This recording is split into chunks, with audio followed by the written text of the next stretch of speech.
17 years ago, the Excel was one of Hyundai's best-selling models, and it was the car equivalent of a plastic lint roller. Cheap, nasty, but effective. Fast forward to today, and it's clear from the new i30 range that Hyundai is no longer chasing that bottom dollar. If the step up in quality isn't enough for you, they've also dropped this on us. It's a sporty, turbocharged model they call the SR.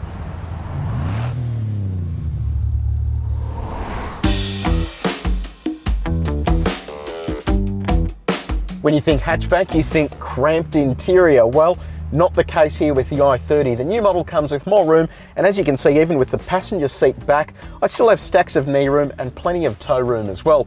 Unfortunately, all manual SR models get a manually operated handbrake, and that means there's no air vents for rear seat passengers.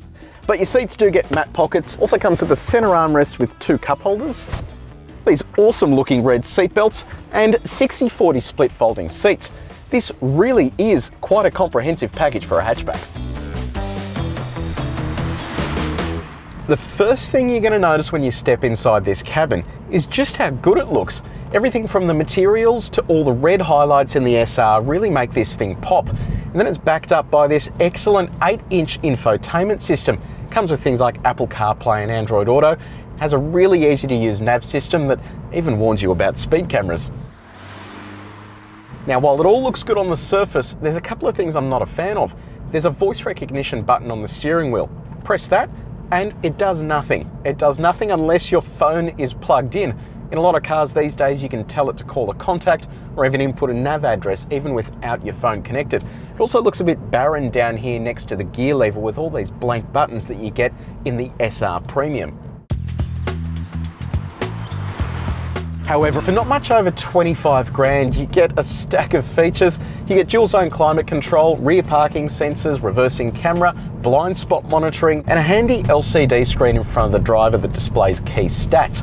With that said though, it does miss out on some safety tech. Important things like AEB, lane keeping assistant, and forward collision warning are missing. And these are things that are standard on other cars in the i30 range. Now this is a little bit confusing, so I'm going to try and explain it. The i30 range is split up between sport and comfort models, and the SR is the first step into the sport range, which consists of this, the SR and the SR Premium. The best part about the SR is the engine that lives under that bonnet. 1.6 litre turbocharged petrol, makes 150 kilowatts of power and 265 Newton meters of torque. Now to put that into context, that's in warm hatch territory, which means you can drop it back a gear, give it a kick, and it pins you to the seat. To accompany that power, the SR comes tuned with independent rear suspension, and that means that you can be more confident when you start throwing it through bends.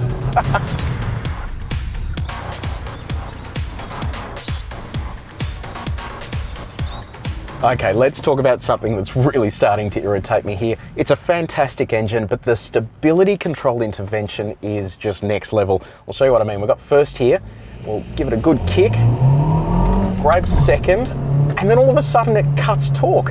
The stability control light starts flashing and it just doesn't know what to do with itself.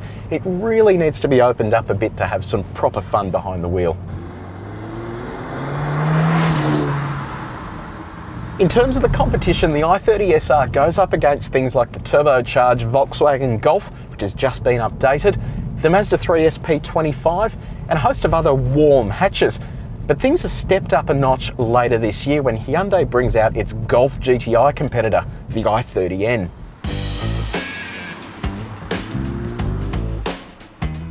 I've been genuinely impressed with the i30 SR.